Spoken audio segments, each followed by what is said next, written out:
ಎಲ್ಲರಿಗೂ ನಮಸ್ಕಾರ. ಎಲ್ಲರಿಗೂ ನಮಸ್ಕಾರ. ಇದು ನನ್ನ ಮೊದಲ ಯೂಟ್ಯೂಬ್ ಚಾನಲ್.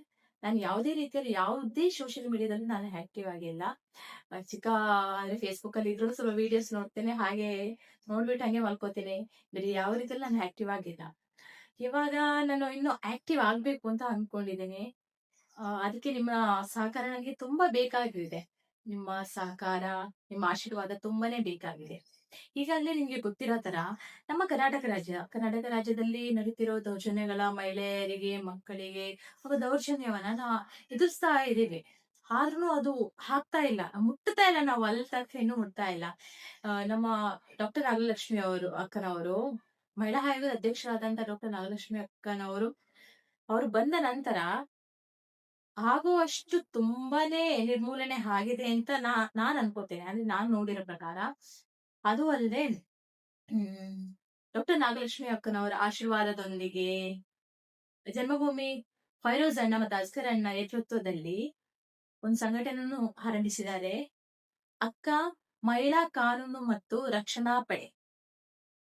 ಈ ಸಂಘಟನೆಗೆ ದಕ್ಷಿಣ ಕನ್ನಡದ ಜಿಲ್ಲಾ ವಿಭಾಗಕ್ಕೆ ಒಂದು ಪ್ರತಿನಿಧಿಯಾಗಿ ನನ್ನನ್ನು ಆಯ್ಕೆ ಮಾಡಿಕೊಂಡಿರೋದ್ರಿಂದ ಅವ್ರಿಗೆ ನಿಜವಾಗ್ಲೂ ತುಂಬ ಹೃದಯದ ಧನ್ಯವಾದಗಳನ್ನು ಹೇಳ್ತಾ ಇದ್ದೀನಿ. ನನಗೂ ಒಂದು ಸಮಾಜ ಸೇವೆಯಲ್ಲಿ ಒಂದು ಚಾನ್ಸ್ ಕೊಟ್ಟಿದ್ದೀರಾ ಮಾಡೋದಕ್ಕೆ. ಅದು ಡಾಕ್ಟರ್ ನಾಗಲಕ್ಷ್ಮಿ ಅಕ್ಕನವರ ಕಡೆಯಿಂದ ಅಂತ ಹೇಳುವಾಗ ನನ್ಗೆ ತುಂಬಾ ಖುಷಿ. ಅವ್ರ ಒಂದು ಆಶೀರ್ವಾದದಿಂದ ಮಾಡೋದಂದ್ರೆ ನಾವು ತುಂಬಾ ಖುಷಿ ಅಲ್ವಾ ನಮ್ಗೆ. ಹೆಮ್ಮೆಯಿಂದ ನಮ್ಗೆ ಯಾವ್ದು ರೀತಿಯನ್ನು ಮುಂದೆ ಹೋಗ್ಬೋದು. ಅದೇ ರೀತಿಯಾಗಿ ನನಗೆ ಇದಕ್ಕೋಸ್ಕರ ನಿಮ್ ಸಹಕಾರ, ಆಶೀರ್ವಾದ ಪ್ರತಿದಿನನೂ ನನಗೆ ಬೇಕಾಗಿದೆ. ಬರೀ ಮಕ್ಕಳಿಗೆ ನಾವು ಮೋಟಿವೇಶನ್ ಆಗಿರ್ಬೇಕು. ಹೆಣ್ಮಕ್ಳಿಗೆ ಮೋಟಿವೇಶನ್ ಆಗಿರ್ಬೇಕು ಅಲ್ವಾ? ಆ ನಿಟ್ಟಿನಲ್ಲಿ ಒಂದು ಮೋಟಿವೇಶನ್ ಆಗ್ಲಿ, ಅವರಿಗೆ ಸಹಾಯ ಆಗ್ಲಿ, ಯಾವುದೇ ರೀತಿಯಲ್ಲಿ ನಮ್ ಕೈಯಿಂದ ಏನು ಮಾಡೋದಕ್ಕಾಗುತ್ತೋ ಅದನ್ನ ನಾನು ಕೊಡಬಲ್ಲೆ, ಅದನ್ನ ನಾನು ಕೊಡ್ಬೋದು ಅಂತ ನಾನು ಅನ್ಕೊಂಡಿದ್ದೀನಿ.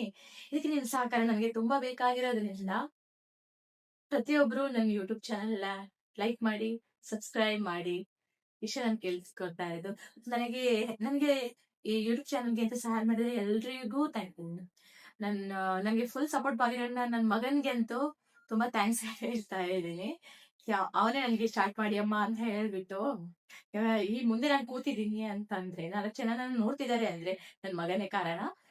ಅದಕ್ಕೆ ನಾನು ತುಂಬಾ ಖುಷಿ ಪಡ್ತಾ ಇದ್ದೀನಿ. ನಿಮ್ ಸಹಕಾರ ಹೀಗೇ ಬೇಕು, ನಿಮ್ಮ ಆಶೀರ್ವಾದವೇ ಹೀಗೆ ಬೇಕು ಅಂತ ನಾನು ಕೇಳ್ತಾ ಇದ್ದೀನಿ. ಧನ್ಯವಾದಗಳು.